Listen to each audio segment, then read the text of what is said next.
এই যে দেখেন মাশাল্লাহ কত চমৎকার কালার, এবং আকারেও মাশাল্লাহ অনেক বড় হয়। সিরোহী কিন্তু একেবারে ছাগলের প্রজাতিগুলোর মধ্যে সবচেয়ে বড় প্রজাতির ছাগল না, মানে উঁচা লম্বায় যে সবচেয়ে বড় এরকম আমি বলবো না, এরকম না বিষয়টা। সবচেয়ে বড় প্রজাতির কিংবা হচ্ছে গিয়ে অতিরিক্ত হাইট যেই ছাগলগুলোর হয়, উচ্চতা যেগুলোর হয়, সেগুলো হচ্ছে বিটল।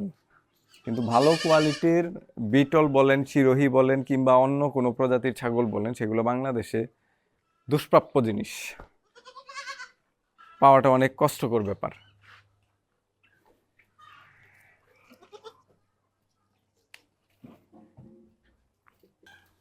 ও দুধ খাইতে চাইতেছে, ছাগলের বাচ্চার এই একটা অভ্যাস, কাছে আসলেই দুধ খাইতে চাবে, হাত কামড়াবে, নাহলে কাপড় কামড়াবে, এরকমই করবে।